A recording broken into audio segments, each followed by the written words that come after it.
biashara zao wakiwa na ari ya kufufua uchumi wa kaunti hiyo na kujipatia tonge la siku. Tunaungana naye Laura Otieno kwa tathmini ya hali ilivyo Kisumu.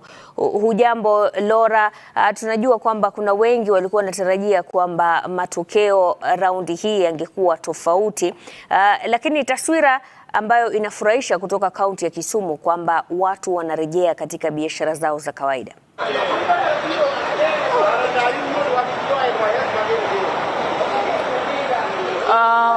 Mashirima, kwa sasa sidhani kama nimepata swali lako kikamilifu, lakini kama ulivyosema ni kwamba kuna baadhi ambao hawakufurahishwa na yale matokeo ambayo yalitangazwa na mwenyekiti wa IEBC Wafula Chebukati, lakini wakazi wa Kisumu kwamba wamesema kwamba wanapiga moyo konde na wanasubiri maamuzi ya koti, maana wanasema kwamba cha muhimu ni kuwa na amani na usalama, maana kama unavyojua kumekuwa na mushkili nyingi haswa katika masuala ya uchumi, ambapo baadhi ya biashara ziliathirika pakubwa baada ya kuathirika na COVID-19, kisha baadaye kukawa na masuala yale ya curfew.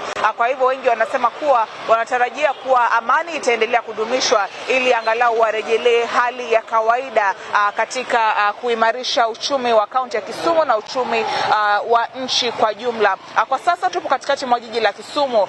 Awali tulikuwa katika steni kuu ya basi na tunadhibitisha kwamba hali ya uchukuzi imerejelea 100%, ila hapa katika mzunguko, ila hapa katikati mwa jiji kuna baadhi ya maduka ambayo bado hayajafunguliwa, lakini asilimia kama 98 yapo wazi. Manake tulizungumza pia na usimamizi wa wafanyabiashara katika kaunti hii, ambapo walisema kuwa wameridhishwa na yale mashauri yaliyotolewa na kamati ya usalama nchini, ambapo ilisema kuwa ni salama kwa Wakenya kurejea hali ya kawaida kufanya biashara, wakisema kuwa hali ya usalama imeimarishwa katika kaunti ya Kisumu. Pia tumeona baadhi ya maafisa wa polisi wakishika doria hata leo asubuhi, na hali ya usalama iko sawa. Lakini tuzungumze na wafanyabiashara wenyewe.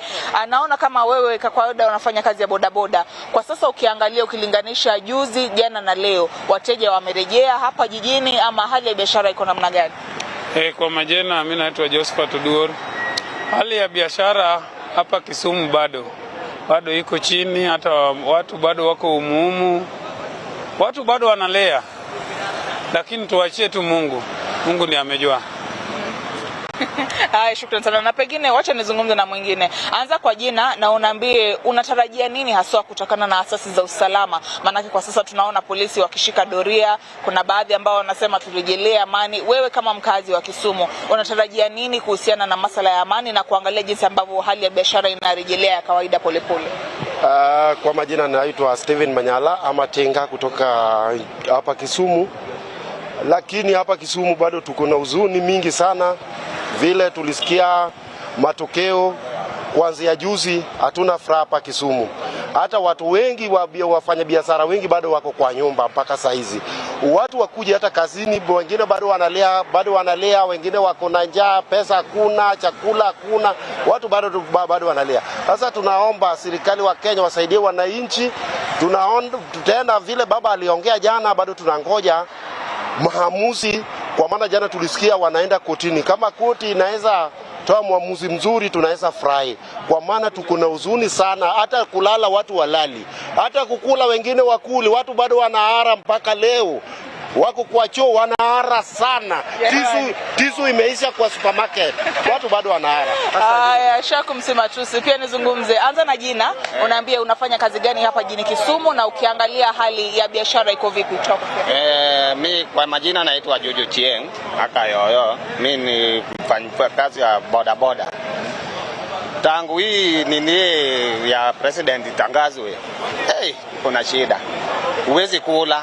Kwa sisi tulijua Raila Odinga ndiye atatangazwa president ya Kenya, lakini bado tuko na huzuni kwa Raila angeongea jana, hata hizi magari haungeona kai nakimbia hapa.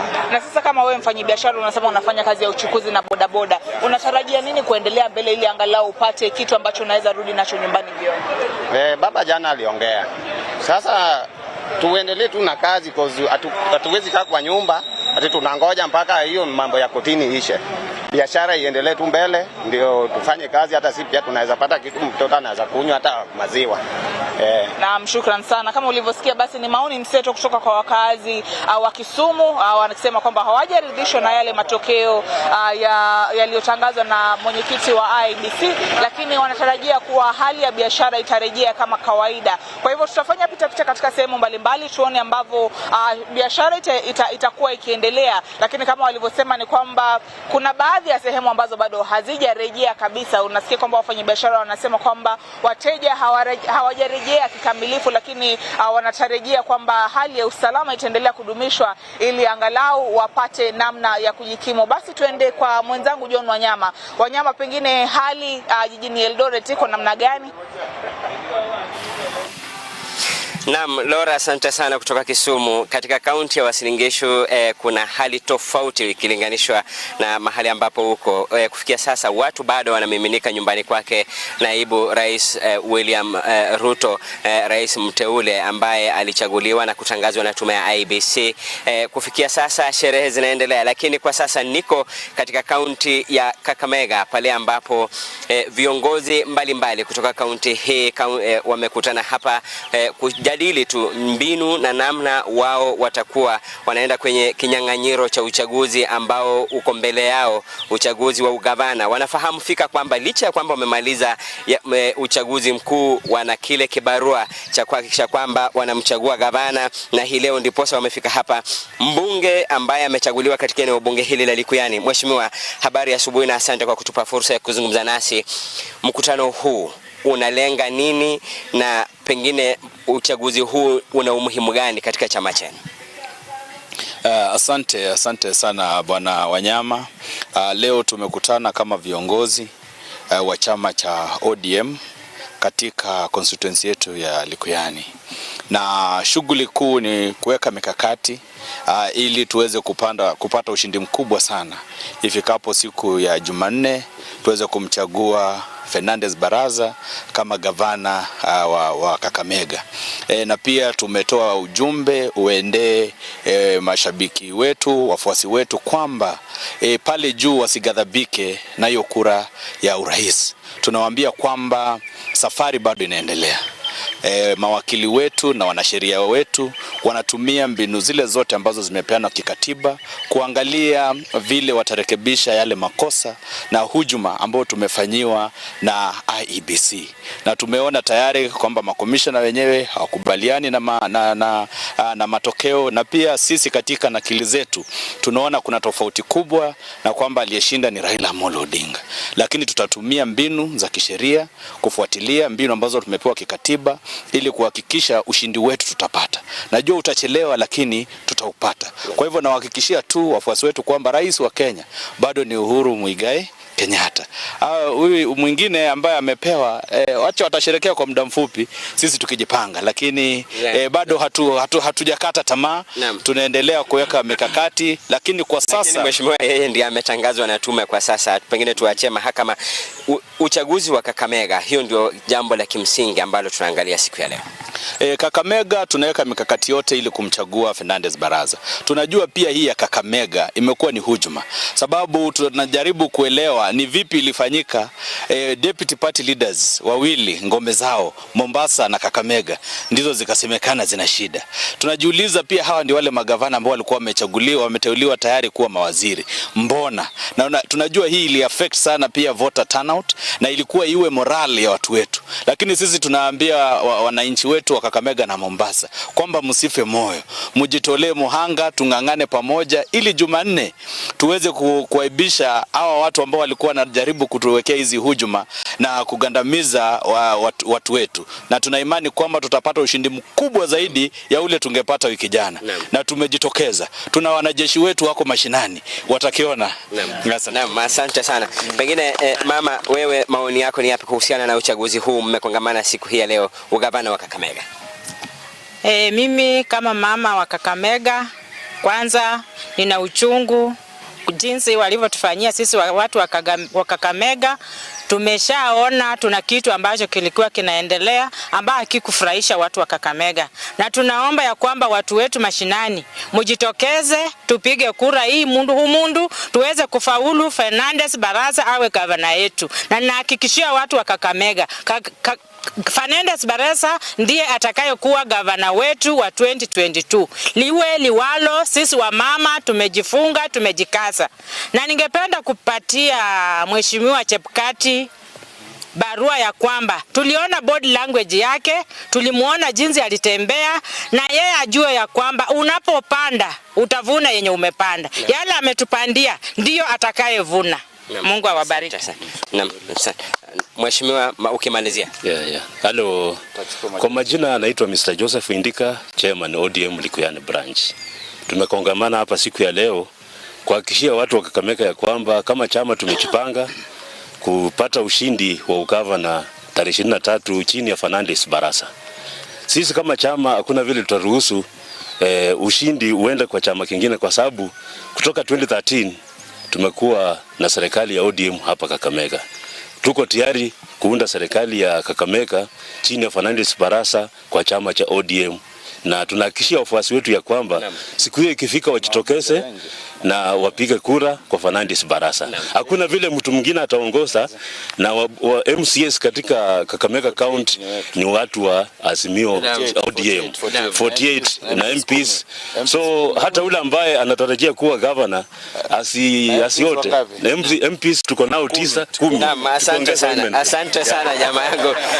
Pengine wao wanasema wale ambao wako na uamuzi wa kuchagua na kusema msema kweli katika kaunti ya Kakamega ni mwananchi mpiga kura, na vile ilivyo wakaazi pia hapa wanafaa kukumbuka kwamba, ama wanakumbushwa tu kwamba yule ambaye ni rais mteule kulingana na tume ya IBC ni William Samoei Arap Ruto, ambaye kufikia sasa pengine hii leo iwapo kuna wale wa mrengo mwingine wataelekea mahakamani, basi huenda ikawa tofauti. Lakini kutoka kaunti ya Kakamega tuelekee katika kaunti ya Mombasa. Francis Mtalaki, pengine hisia za watu wa Mombasa zikoje kufikia sasa, watu wa kule pwani? Asante sana John Wanyama kutoka kaunti ya Kakamega. Hapa katika kaunti 001 ni kwamba hisia ni mseto kuhusiana na kipute cha ugavana ambacho pia kinatarajiwa kuweza kuandaliwa siku ya tarehe 23 ambapo ni wiki kesho, na wakazi baadhi ya wale ambao tumeweza kusema nao wanasema kuna baadhi yao wakisema kwamba watajitokeza, kuna wengine wakiwa na sababu zao za kukosa kujitokeza kutokana na kwamba tayari tarehe 9 ambapo waliweza kupiga kura, lakini hapo awali pia tuliweza kusema na baadhi ya wale wagombea wa kiti cha ugavana ambao pia kwa sasa wanaendeleza kampeni zao, wengine katika maeneo bunge ambayo yapo katika kaunti hii ya Mombasa, na hususan kuweza kujaribu kujitafutia kura za lala salama na kuweza kuwashawishi wafuasi wao kujitokeza kwa wingi ili kufanya maamuzi muhimu ya kuweza kumtafuta gavana wa pili wa jimbo hili la Mombasa. Tuweze kusikia baadhi ya semi kutoka kwa Hassan Omar ambaye ni mgombea wa chama cha UDA katika kaunti hii ya Mombasa kitaka ugavana, anagombea kwa mara ya pili baada ya kubwagwa na Ali Hassan Joho mwaka 2017, pamoja na yule wa chama cha ODM Abdulsamad Sharif Nasir, ndiye mbunge anayeondoka katika eneo la Mvita na sasa anamezea mate kuweza kumrithi gavana Ali Hassan Joho. Sisi tunaiomba IBC wale wote waliosimamia kura ndani ya Likoni, wale wote waliosimamia kura ndani ya Nyali, na wale wote waliosimamia kura ndani ya Changamwe na hapa Mvita, hatutaki kuwaona siku ya kura hii inakuja. These guys really had planned this. The whole intention was to ensure that we don't have elections on the stated date constitutionally in Kakamega and Mombasa, for one reason, to affect the turnout, considering that these are strongholds. And when I say that these are strongholds, I'm saying as much as, you know, whatever the results have already been able to show. And yes, it had an effect on the turnout. Well, this is going to be like any other by-election. We have tried to ask IEBC once again whether they are going to make arrangements to declare this a public holiday. It seems that no such arrangements have been done. At least to our knowledge, no Gazette notice has been issued in regards to that. Ni baadhi ya wagombea ambao wanamezia mate kiti cha ugavana. Jumla wagombea 6 watakuwa labda wanatafuta uungwaji mkono, na yule ambaye atakuwa anapata kura nyingi ndiye ataweza kutangazwa mshindi. Tume ya IEBC tuliweza kusema nao na wanasema kwamba tayari maandalizi yameanza na wanataraji kwamba itakapofika siku ya Jumanne wiki kesho, basi watakuwa na andaa uchaguzi baada ya kuweza kuahirishwa kutokana na vile vijikaratasi vya kupigia kura. Lakini moja kwa moja nipo na baadhi ya wakazi hapa. Songa hapa karibu, alafu tueleze majina yako kama mkazi. Upo tayari kwa kuweza kushiriki kura ya ugavana ambapo inakuja wiki kesho? Kwa majina ni Frederick Msembi, natoka pande za Magongo. Na mimi kikweli ni kwamba niko tayari kupiga ile kura ya ugavana katika Mombasa, kwa sababu tunamhitaji yule gavana kwa mambo ambayo tunataka pia tufanyie kama vijana. Kwa kweli ni kwamba ukiangalia niko hapa katika Uru Gardens na nimetulia tu, kwa sababu ukiangalia kazi bado hazijarudi. Tunahitaji pia kupata gavana pia atuangalie pia kama si vijana pia tuingie katika kazi. So niko tayari. Na wakati huo labda unataraji kwamba idadi iliyojitokeza tarehe 9 huenda ikakuwa sawa? Idadi kuongeolo kweli sasa ni kama watu wengi wamerudi. So unaona kwamba idadi itaenda chini, lakini haitaenda chini sana. Asante sana. Songa hapa karibu mwenzako, tuambie labda wewe kama mkazi wa kaunti ya Mombasa pia utajitokeza kupiga kura? Nitajitokeza tarehe 23 mwezi huu. Gavana unayemtaka labda unataka ashughulikie mambo kama yapi? Gavana aliyena mtarajia au nitamchagua ni Abdul Samad Ishaq. Ningetaka labda aweze kushughulikia mambo kama gani? Miundo msingi na hizi barabara za mitaani, rurals na biashara. Na tukumbuke sisi wafanya biashara wadogo hizi, angalau hawatatupatia kama mapeni ya kukimu kidogo maendeleo.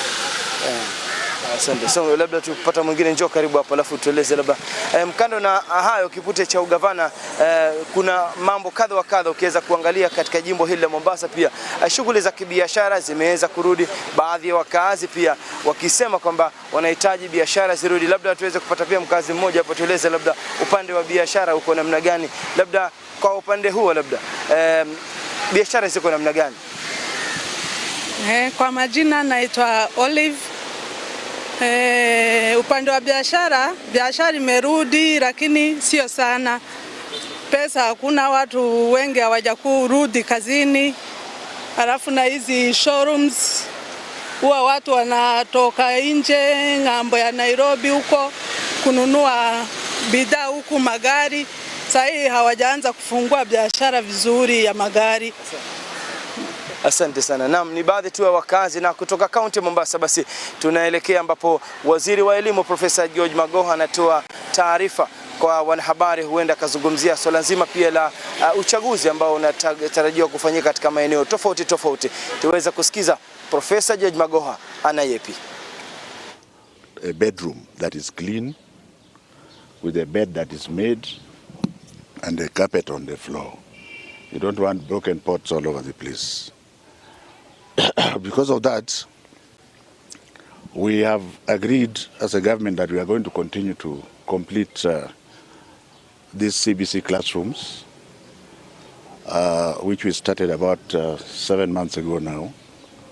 The first phase of about 6,500 were completed. About 6 weeks ago, we started on the second phase, which is doing extremely well. As I speak to you now, for example, a county like Nyeri has completed 100%. We are in the small process of ensuring that they get paid. The money is available at 788,200 per classroom. Most of the counties in the central region are at over 90%. Most of the counties in the Nyanza region are also over 90%. Followed by the eastern region and the northern region. Globally, we are basically at 75%, which leaves us with a tough nut to crack of about 1,200 classrooms. I strongly believe that by God's grace we should be able to complete that construction, so that whenever the new CS takes over, he finds that he has a smooth place to start from. In terms of the preparedness of our children, I think the portal has been open, and even though the school resumes tomorrow, using technology you can reach the portal even before the schools open. I want us to continue to be positive about our children. We produce them with our blood and we love them. Let us not be naysayers all the time. That portal will remain open till the 30th of August. Maybe by which time there will be another cabinet secretary, I'm not sure. But if I am still there by that time, and it requires that we adjust the timetable after consulting widely, then it will be done. It's also important that the outgoing government does not make major policy issues that can affect the incoming one. So I would want the members of the public and the fourth estate to be a bit reasonable with us, just to allow us to complete what has to be completed on behalf of our children. I have galvanized and moved around the questions that I thought you were going to ask, because I'm not going to take them.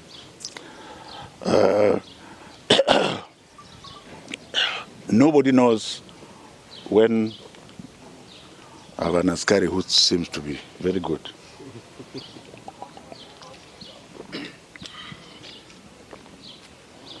Nobody knows for sure. We have a president-elect, but nobody knows for sure when he will be sworn in.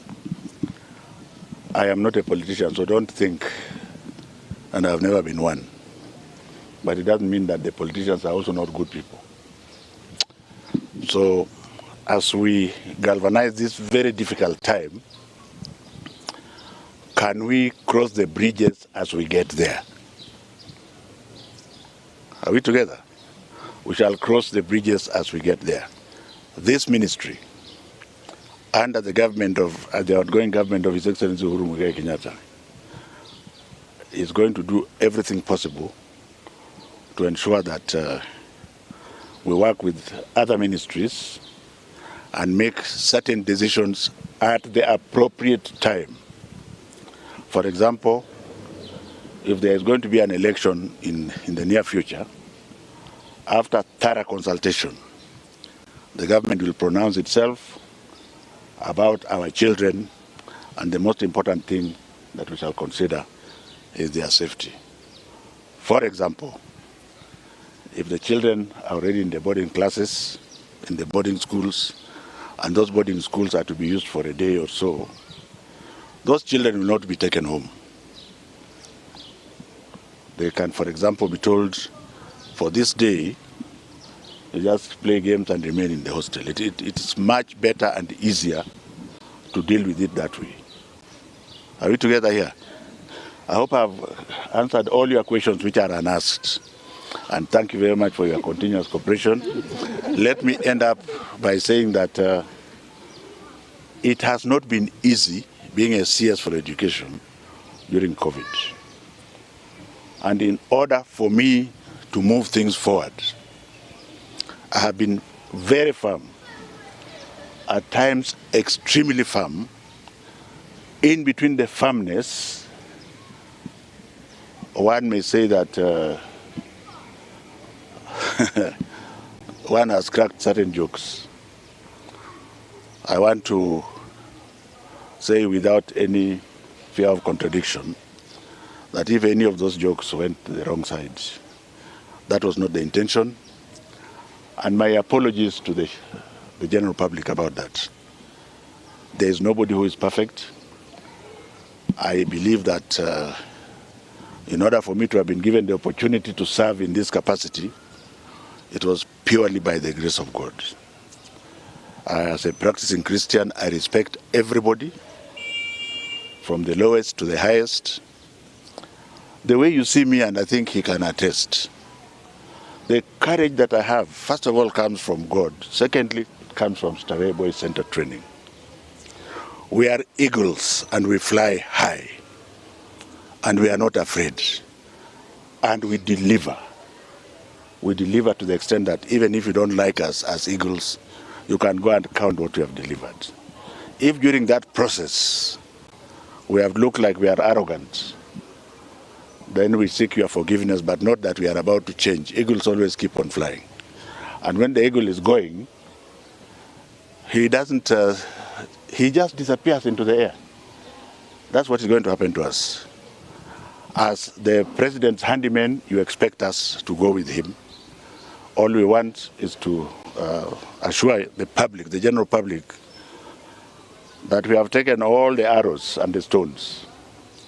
But we have forgotten about it because it is about our children. I think it is good enough to get arrows and stones because of our children. I, as a person, Magoha, son of Magoha, I want to thank His Excellency the President for having given me an opportunity to serve the children in both primary and secondary school, because those are the ones I've fallen in love with. Having taught at the university for over 42 years, I think I only discovered my life when I came to the Ministry of Education and went to the slums where I was ordered by the President to go. That is where the life is, and perhaps that's where the next years will be encouraged also to go, not to work from Jogo House, because when you work from Jogo House, you see a lot of things that are not there. Thank you very much, ladies and gentlemen, and I want to thank you as members of the Fourth Estate for having worked with me and having taken the good, the bad, and the ugly of my side, because that is a human being. Asanteni sana. It's good to see you again.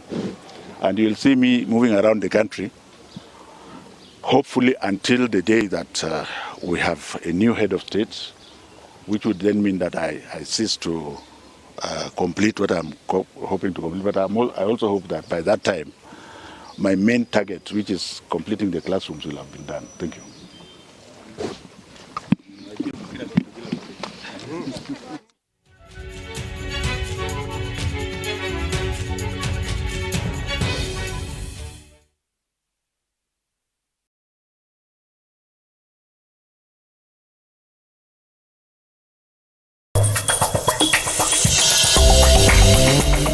Karibu Lens Experts Tanzania Limited, kwa wababe wa teknolojia ya uzalishaji lenzi za magari au stock glass za magari aina zote. Huna haja ya kutumia gharama kubwa kununua au kuagiza taa za magari nje ya nchi. Karibu Lens Experts Tanzania Limited, tukupe lenzi zenye ubora unaodumu kwa muda mrefu. Tunatengeneza chrome za magari zilizoharibika au kupasuka, bumper za magari, side mirrors, plastics kwenye taa za mbele na nyuma ya gari. Pia tunasafisha taa za magari zilizo na ukungu na kurudi katika hali ya kawaida. Tunapatikana Magomeni Mapipa, barabara ya Chemchem, mtaa Tosheka, karibu na kituo kidogo cha polisi Mapipa. Kwa mawasiliano zaidi tupigie kupitia 0692498295 au 0694555484. Lens Experts Tanzania Limited, the best in town and new technology in town.